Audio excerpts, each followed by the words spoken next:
देखिए, तो आज हम देखते हैं। अपने दांत सारे पढ़ लिए हैं, है ना। क्या अपने दांत सारे पढ़ लिए, अब उनको क्या है, एक अलग अलग पढ़े हैं हमने, तो इतना याद नहीं रहता कौन सा कितना है। इसलिए हम उनको एक जगह व्यवस्थित रूप में, एक सारणी के रूप में पढ़ लेते हैं। इससे क्या होगा कि हमें जब याद आएगा कि कौन सा कितना है, तो हम एक सारणी में पढ़ेंगे तो हमें सभी दांतों का क्रम याद रहेगा। तो कौन से कितने दांत में कितने, कौन से जबड़े में कितने हैं और कुल कितने हैं, ये भी हमें याद रहेगा। किसका कार्य क्या होता है, किस प्रकार का होता है, ये सारे देख लेते। तो दांतों के प्रकार और उनकी संख्या, मुख में उपस्थिति।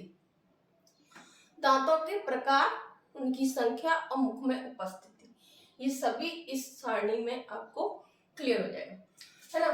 तो देखो, दांतों के प्रकार, यहाँ दांतों के प्रकार दे रखे हैं। ये ऊपरी जबड़े में कितने दांत होते हैं वो है, ये निचले जबड़े में कितने दांत हैं वो है, और योग और विशेषता यानी ऊपरी और निचले जबड़े में मिलाकर कितने दांत हैं वो ये है, और उनकी विशेषता क्या है और कार्य, इनका कार्य क्या होता है। ठीक है, तो जो कृतक दांत जो अपन ने पहले पढ़े थे, कृतक यानी इंसीजर, कृतक यानी इंसीजर, मम्मी रोटी देती है ऐसे करके काटते हैं, तो वो किसके द्वारा काटते हैं, आगे के 4 दांतों से, तो उन्हें क्या कहते हैं, कृतक दांत। तो ऊपरी जबड़े में कितने, 4, तो निचले जबड़े में भी कितने, 4, कुल कितने हो गए, 8, है ना। याद रह जाएगा, ऊपरी जबड़े में 4, निचले जबड़े में 4, कितने हो गए, 8, 1 2 3 4, जो सामने के 4 दांत है वो कृतक दांत है। ठीक है, तो कितने हो गए, योग 8। कैसे होते हैं, धारदार होते हैं, छेनी के समान। ठीक है, कार्य क्या होता है, भोजन को काटना। क्या होता है, भोजन को काटना, है ना।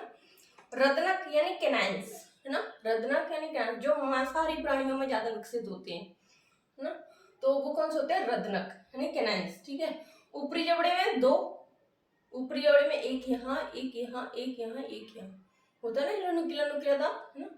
कहते हैं बच्चों में कीले निकल रहे, कीले निकलते बच्चों को बहुत परेशानी होती है, तो वही कीले या रदनक या कैनाइन्स, है ना। तो ऊपरी जबड़े में कितने, 2, एक इस साइड, एक इस साइड, एक इस साइड, एक इस साइड, है ना। तो एक इस साइड, एक साइड, तो ऊपरी जबड़े में 2 हो गए, निचले जबड़े में 2 हो गए, तो 2 ऊपर 2 नीचे, कुल कितने हो गए, 4। कैसे होते हैं, नुकीले। क्या काम होता है, भोजन को चीरने फाड़ने का कार्य। ठीक है, अग्र चमड़क यानी प्रीमोलर, अग्र चमड़क किसे कहते हैं, प्रीमोलर, है ना। जो जो इससे जो कीले वाले दांत होते हैं, हाँ, नुकीले वाले, उससे जो आगे होते हैं वो कौन से होते हैं, प्रीमोलर होते हैं, इससे आगे, है ना। तो वो कितने होते हैं, 4, 4 ऊपरी जबड़े में, 4 निचले जबड़े में। ठीक है, 4 ऊपरी जबड़े में, 4 निचले जबड़े में, कुल कितने हो गए, 8। कितने हो गए, 8। और कैसे होते हैं, खुदरे होते हैं। क्या काम होता है, भोजन को चबाना। ठीक है, अब आते हैं चवर्णक। अब क्या आते हैं, चवर्णक यानी मोलर। अच्छा, अग्र चवर्णक ये बच्चों में नहीं पाए जाते, अग्र चवर्णक क्या होते हैं, बच्चों में नहीं पाए जाते हैं, है ना। और चवर्णक में कितने होते हैं, 6, ऊपरी जबड़े में 6, निचले जबड़े में भी 6, कुल टोटल कितने हो गए, 12। कैसे होते हैं, खुरदरे। क्या होता है, भोजन को चबाने का कार्य होता है। अब देखो कुल टोटल देख लेते हैं, 4 और 2 6, 7 8 9 10, 10 और 6 16, 16 यहाँ, 16 यहाँ, क्योंकि ये जैसे ये है जैसे ये 16 यहाँ, 16 यहाँ, कुल कितने हो गए, 32 ना। एक बार देख लो, 8 8 16, 16 और 4 20, और 20 और 32। ठीक है, तो इतनी बात समझ में आ रही है, स्क्रीनशॉट ले लो। ठीक है, और नोट कर लो इन्हें, फिर आगे चलते हैं, फिर दांत की संरचना देखते हैं अपन, है ना। नोट कर लीजिए,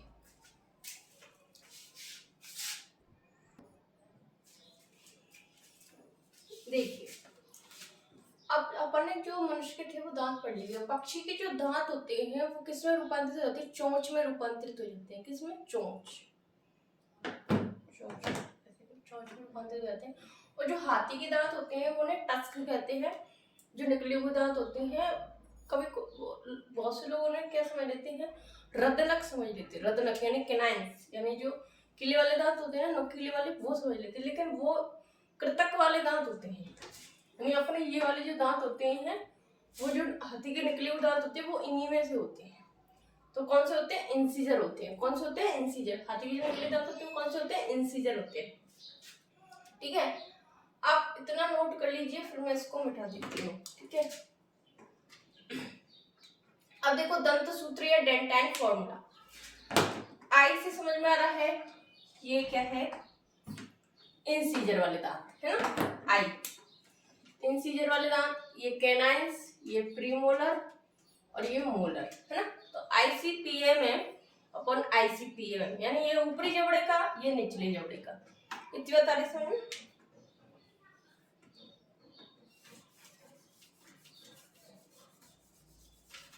अब देखो सूत्र बनाए कैसे, हम क्या करते हैं इसको आधे में से क्या करते हैं डिवाइड कर देते हैं, ठीक है। फिर अब देख लो गिन लो, इंसीजर वाले दांत कितने, 2। जो दंत सूत्र होता है वो अर्धांश का लिया जाता है, जो एक जबड़ा ले लेते हैं उसमें से भी आधा कर देते हैं, उस अर्धांश में जितने दांत आते हैं उनको गिन लिया जाता है। अब जो आई है, आई कितने हैं यहाँ पे 2, तो कितना ले ली, अडल्ट का देख लेते हैं, अडल्ट है ना, वयस्क, तो आई कितने हैं 2, सी यानी कैनाइन्स कितने हैं 1, ठीक है।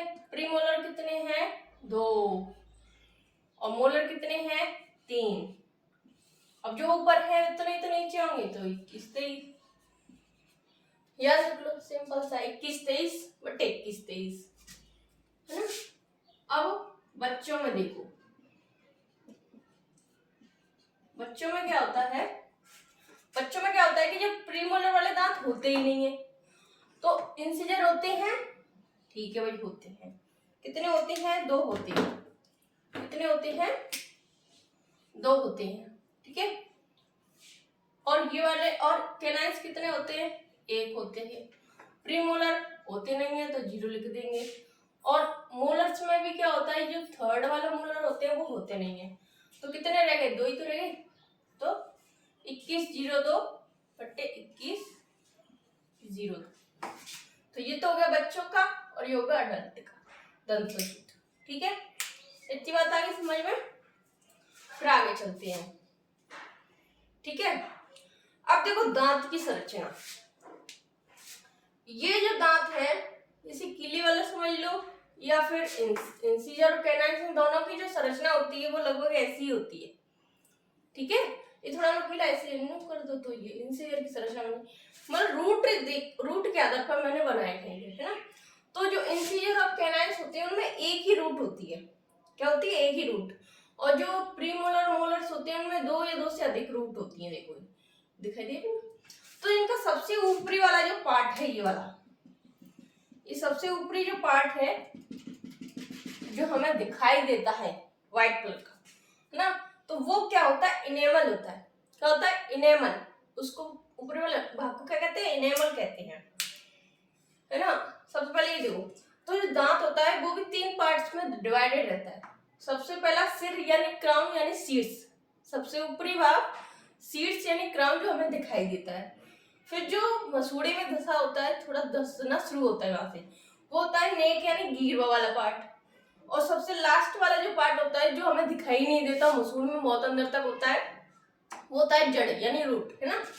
अब सबसे ऊपर जो हमें भाग दिखाई देता है वो कौन सा होता है, सीड्स यानी क्राउन यानी, और दिखाई देता है इसलिए वो क्या सफेद कलर का दिखाई देता है, वो पार्ट कौन सा होता है इनेमल। अब इनेमल के अंदर क्या होता है डेंटिन, क्या होता है डेंटिन होता है इनेमल के अंदर। फिर ये क्या है मसूड़े में अंदर धंसा हुआ है, ये चीज मसूड़े, ठीक है। ये इनेमल हो गया, ये डेंटिन हो गया, इनेमल हो गया डेंटिन हो गया।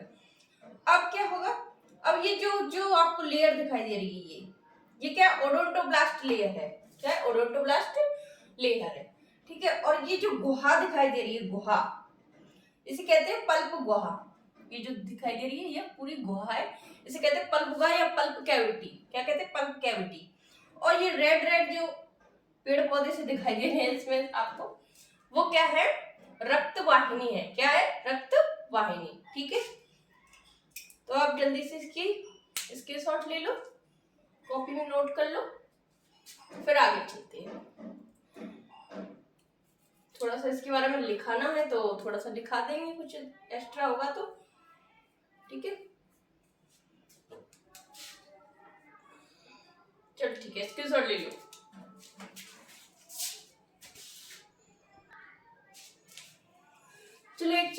लेते हैं। अब अडल्ट में 21-23 होते तो हैं, ठीक है।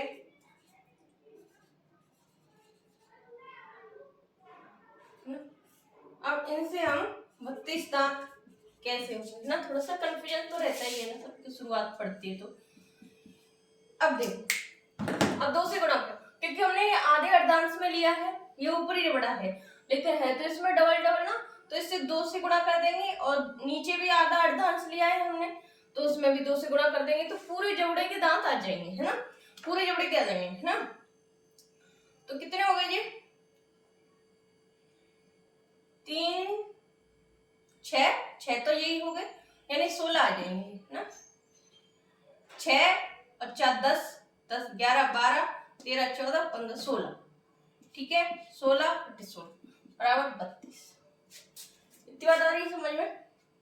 या ऐसे देख लो, 2 का गुणा किया तो 6, 2 से किया तो 4, 2 4 4 2 4 6।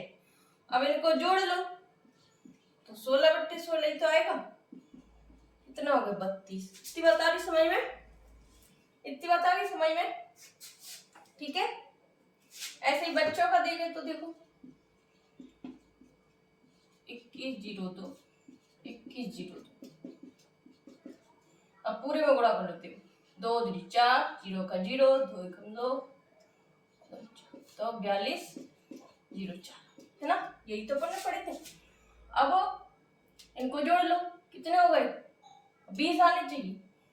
अब 20 आएंगे कैसे? देखो 8 और 2 10, 10 बटे 10 बराबर जोड़े तो 20, भाग नहीं देना है।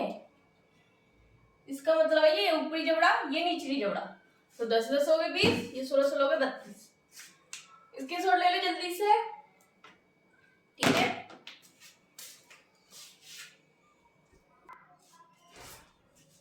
अब देखिए, थोड़ा सा देखिए तो शीर्ष अथवा क्राउन भाग, दांत की जो आंतरिक संरचना है इसके बारे में, आंतरिक और बाह्य संरचना है उसके बारे में देख लेते पहले।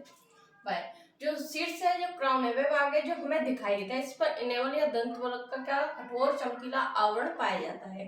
स्तनधारियों में शरीर का कठोर पदार्थ होता है। स्तनधारी में क्या होता है? शरीर का कठोरतम पदार्थ होता है। कौन सा? दंतवल्क यानी इनेमल। गिरवा के मसूड़ों के अंदर पाया जाने वाला भाग होता है, उसे गिरवा कहते हैं। मूल रूप जबड़े के अस्थि के गर्त में पाया जाता है। कृतक और रत्नक में क्या होता है? एक एक मूल होती है। जो कृतक और रत्नक जो होता है, नुकीला वाला दांत, उसमें एक एक मूल पाई जाती है। और जो अग्र चमड़क और चमड़क होते हैं उनमें 2 से 3 मूल पाई जाती है।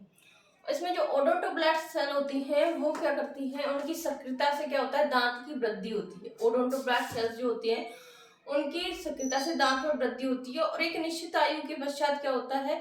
इसकी सक्रियता जो होती है वो रुक जाती है, बंद हो जाती है ना, जिससे क्या होता है? दांत की वृद्धि भी रुक जाती है। ठीक है, तो आज की वीडियो में सिर्फ इतना ही। दांत जो वो टॉपिक है वो समाप्त हो चुका है। आगे पढ़ते हैं। वीडियो अच्छी लगी तो लाइक सब्सक्राइब करना ना भूलें। ठीक है, धन्यवाद।